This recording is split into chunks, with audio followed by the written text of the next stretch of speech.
Aujourd'hui dans le Bitcoin, je me suis remis à la cardio hier et c'était terrible, plus de 30 degrés, j'ai tenu un truc du genre 7 minutes, 1 minute supplémentaire et vous aurez pas eu cette vidéo aujourd'hui. Mais ouais, dans tous les cas, faites du cardio, c'est très important, vous serez plus productif, en meilleure santé, vivrez plus longtemps et dans plus de temps pour accumuler du Bitcoin et du Shiba Inu. Et dans plus de temps également pour faire chier vos futurs héritiers en regardant des chiffres et des lettres en 2070 grâce à votre crédit social élevé. Il ne faut pas avoir peur. En 3 jours, une fois de plus l'heure de vérité sur le RSI puisqu'on reteste cette grosse résistance historique ici. On s'est fait rejeter un petit peu ici à quelques jours en arrière, puis hop, maintenant on reteste. La bougie actuelle, elle se clôture dans 1 jour et 15 heures, donc demain. Donc soyez bien attentifs à cela. Si on clôture à la hausse, si on fait un breakout à la hausse ici, ça sera très bullish sur le Bitcoin. Et si on se fait rejeter, road to reteste ici le bottom de ce range, de ce triangle sur le RSI. On reteste également cette MA20 ici. Grosse résistance, on s'est fait rejeter ici, on reteste. Pour l'instant, on dirait que c'est de nouveau un rejet puisqu'il y a une tige qui est en train de se former. Mais comme j'ai dit avant, si on clôture au-dessus de cette résistance-là, de cette résistance MA, et petit bonus, mais pas très important, la résistance jaune ici, eh bien, ce serait très bullish pour la suite. Et une fois de plus, je vous rappelle, c'est pas parce qu'on est ici sur le RSI que c'est le top, d'accord? Par exemple, ici sur le RSI, on était très suracheté. Et qu'est-ce qui s'est passé après? To the moon x10. Le Shoppiness Index annonce de la volatilité, puisqu'ici on est très élevé. Ici, grosse volatilité à la baisse. Ici, c'était la TH, grosse volatilité à la baisse. Alors ici, grosse volatilité à la hausse. Ici, c'était grosse volatilité à la hausse, grosse à la baisse. Donc ça fonctionne très bien. Donc préparez vos longs ou vos shorts ou bien vos long straddle pour ceux qui connaissent. Aujourd'hui, on est toujours dans ce range ascendant, ça on connaît, ça change pas. On a également des résistances ici sur le RSI, des résistances cachées, puisque là, résistance. On a également un support, donc on a des supports et des résistances, puisque là c'est office de support. Ici support, résistance, et là on a nouveau doublement rebondi dessus. Cela combiné avec ce support vert ici sur le RSI également, support. Et également combiné avec le support ici sur les bougies, puisque là on peut faire un deuxième support en montant comme ça. Niveau liquidité, c'est très visuel ici, mais pour moi il y a clairement plus à la baisse, jusqu'à environ 22 500, pas mal de rouge ici. On a également du rouge au-dessus, mais un peu moins. Après on voit pas au-dessus des 25K, mais il y a pas mal de noir ici qu'il n'y a pas ici à la baisse. Alors attention, on a les whale teenagers qui commencent à distribuer un peu ici. C'est eux qui ont fait les meilleures décisions dans le passé, comme par exemple ici ils ont distribué. On a eu un joli dump après. Alors on le voit pas très bien ici, mais on a fait un joli profit à la baisse pour ceux qui ont shorté. Et les whale boomers, les marrons, c'est ceux qui font souvent de la merde. En tout cas on a vu historiquement que souvent ils font de la merde, excepté pour la partie vente.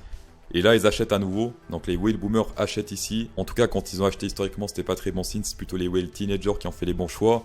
Pour l'instant, ils vendent un peu, mais sans plus. Ici, on a un graphe des rendements plutôt intéressant qui se base sur les 52 dernières semaines, plus bas, plus grand que les week highs. Donc en gros, ça compare. Plus ça descend avec le temps, plus les tiges ici montent, plus ça se crache lentement, plus ça met du temps à se cracher, plus ça monte ici. Ici, on a mis pas mal de temps à se cracher ici, après 147. Ici, ça fait depuis maintenant 2021 qu'on est en train de se cracher. Ça monte pas mal. Crash Covid, on s'est craché très rapidement.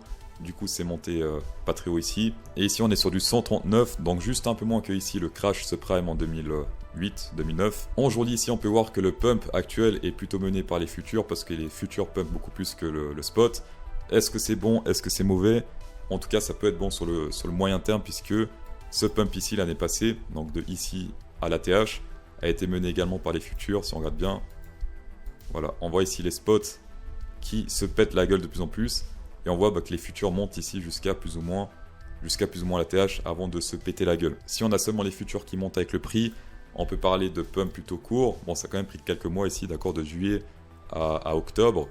Mais par exemple, ici, c'était mieux puisque on avait les spots qui montaient doucement mais sûrement avec les futurs qui ne suivaient pas. Mais ce qui compte, c'est les spots. Et là, on a eu un pump de environ septembre 2020 à avril 2021. Sur le court terme, qu'est-ce qu'on peut voir? On peut voir un gros désintérêt des traders futurs puisque ça se pète la gueule ici avec le prix. Bon, ce qui compte, c'est qu'ici, ça se pète la gueule. On a le funding rate qui reste plutôt élevé, donc l'argent, les frais des longs coûtent plus cher que les frais des shorters. Et sinon, on a les bulls qui reprennent espoir ici.